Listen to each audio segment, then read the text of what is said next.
Pandemi COVID-19 masih belum berakhir. Kematian menjadi ancaman, terutama bagi pasien yang memiliki komorbid atau penyakit bawaan.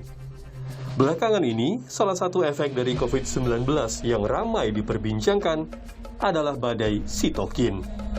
Badai sitokin pada pasien COVID-19 ramai diperbincangkan setelah selebritas Deddy Corbuzier bercerita soal pengalamannya terkena badai sitokin saat COVID-19 dan hampir kehilangan nyawa.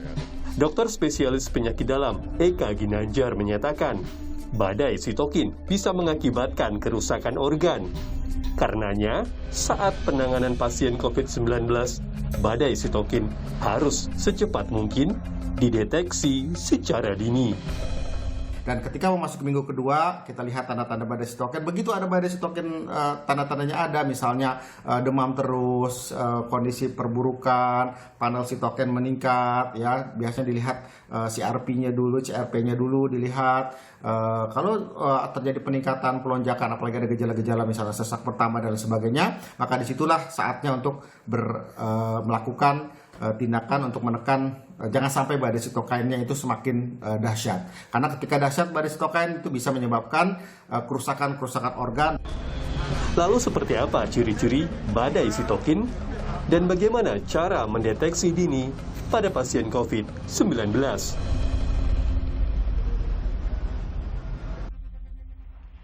Ramai jadi perbincangan soal badai sitokin ini, kita akan bahas lebih lanjut, Saudara, bersama dengan dokter spesialis penyakit dalam, ada Dr. Eka Ginanjar yang pagi hari ini sudah bergabung. Selamat pagi, dokter. Selamat pagi, Nilu. Selamat pagi, pemirsa sekalian.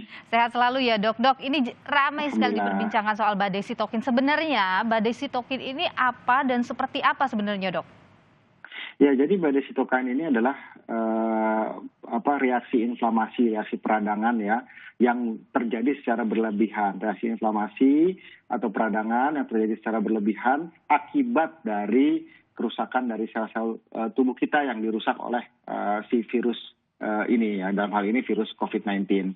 Jadi ketika virus ini masuk ke dalam tubuh kita, dia akan masuk ke dalam sel. Dan ketika masuk ke dalam sel, maka dia akan mengambil inti sel untuk dia memproduksi dirinya. Nah, proses ini menyebabkan sel rusak. Ketika terjadi ribuan, jutaan, ratusan juta sel yang rusak, maka tubuh berupaya untuk mengeliminasi ini dengan menghasilkan reaksi peradangan. Jadi peradangan itu seperti kalau kita bisul atau luka ada kemerahan di kulit. Nah, itu peradangan lokal. Kan sakit dan kalau kita tekan itu sakit. Nah, ini peradangan secara sistemik. Nah, itu peradangan ini terjadi secara berlebihan, hiperinflamasi dan sitokin itu zat-zat yang untuk peradangan ini dirilis oleh tubuh kita ke dalam sistem peredaran darah sehingga menimbulkan reaksi yang hebat. Seperti itu badai sitokin.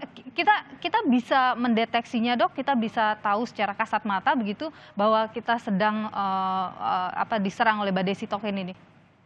Ya, kita lihat dari gejala. Jadi COVID-19 ini biasanya kan memang 80% tidak ada gejala sebenarnya, ataupun ada gejala-gejala ringan. Itu di awal-awal minggu pertama. Tapi ketika mendekati minggu kedua terjadi reaksi inflamasi, itu biasanya kita mengalami gejala demam secara terus-menerus bahkan sampai tinggi, dan disertai dengan seperti kita batuk sakit flu biasa ya, badan sakit dan bahkan sampai kepada lemas dan lain sebagainya.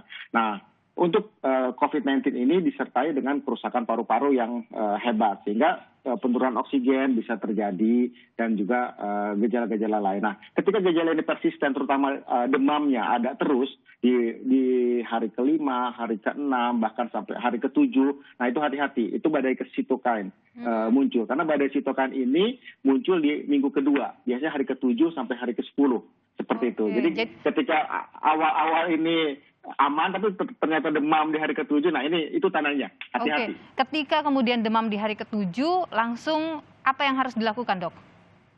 Ya, kita harus masuk pemeriksaan yang lebih lengkap ya. Jadi intinya harus ke rumah sakit. Jadi ketika kita menjalani isolasi mandiri, dan isolasi mandiri ini kita jalani aman-aman saja, tapi ternyata kok demamnya nggak turun-turun, ya, ada sesak, saturasi turun, gejala yang tadi saya sebutkan, nyeri sendi, lemas dan segala macam, segera ke rumah sakit. Karena di situ ada pemeriksaan yang harus dilakukan, yaitu pemeriksaan panel sitokin. Jadi sitokin itu ada interleukin 1, interleukin 6, TNF alpha dan lain sebagainya, istilah medis semua. Nah, itu harus diperiksa mana yang meningkat. Ketika terjadi peningkatan di salah satunya, misalnya interleukin 6 meningkat, maka dikasih obat interleukin 6. Ya, ada obatnya yang sering beredar, kami butuh obat ini dan segala macam. Atau sering diberikan plasma konvalesen atau plasma exchange dan lain sebagainya. Tujuannya untuk menekan badai sitokin ini. Okay. Nah, kadang-kadang diberikan steroid juga ya, antiinflamasi yang general seperti itu. Jadi harus ke rumah sakit. Dia menyerang organ mana, Dok? Yang kemudian kan ini menyerang organ mana yang diserang dia?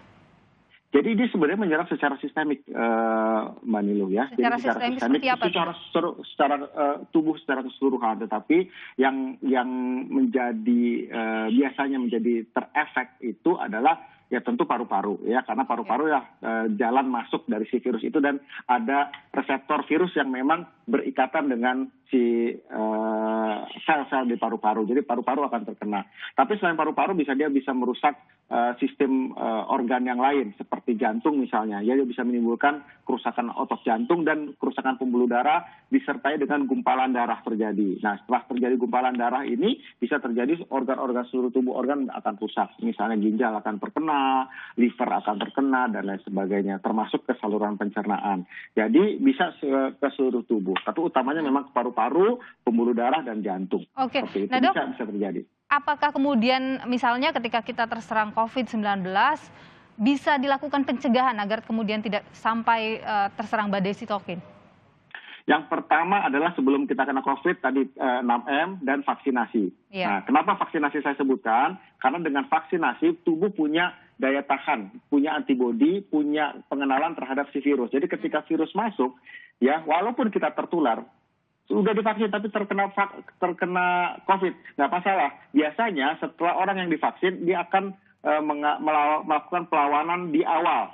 Nah, sehingga si pasien tidak mengalami badai sitokin. Jadi pertama itu vaksin, ya 6M vaksin, ya. Lalu kemudian ketika kita kena COVID ini, kita lakukan isolasi mandiri dan kita pantau. Jadi harus terpantau. Begitu suhunya tetap naik, ada gejala sesak, harus masuk ke rumah sakit. Dan di rumah sakit itu harus mendapatkan penanganan adekuat. Yang pertama adalah antivirus. Jadi di awal-awal pertama antivirus. Begitu virus bisa dieliminasi, bisa dikurangi, maka kemungkinan badai sitokin terjadi akan kecil. Tapi ketika virus itu tetap ada terus, ya, tanpa antivirus yang adekuat, maka badai sitokin bisa terjadi. Nah, ketika terjadi badai sitokin pada minggu kedua, maka obat-obat inflamasi yang adekuat itu juga harus dapat. Dan ini hanya bisa dilakukan di rumah sakit. Kita bisa diberikan steroid, Actemra, IVIG, ya, Gamaras, macam-macam lah obat-obatan yang ada di rumah sakit. Seperti itu. Baik. Jadi kalau sudah mengalami COVID-19, kemudian bisa dipantau, dilihat kalau misalnya mengalami demam tinggi di hari ke-7, maka lebih baik mengecek kondisi kesehatan ke rumah sakit, begitu ya, Dok, ya? Ya, sebenarnya nggak nunggu hari ke-7, Mbak Nilu. Jadi mulai dari awal pun kalau demam nggak turun-turun gitu ya, nah itu harus segera mengecek kesehatan. Kita harus curiga badai sitokin itu ada, karena antivirus itu harus masuk di situ. Oke, baik. Terima kasih Dr. Eka Ginanjar, spesialis penyakit dalam, atas perbincangannya pagi hari ini, bisa menjadi edukasi buat masyarakat, utamanya di tengah badai pandemi COVID-19 yang belum selesai ini. Terima kasih, Dok. Sehat selalu. Terima kasih, Mbak Nilu.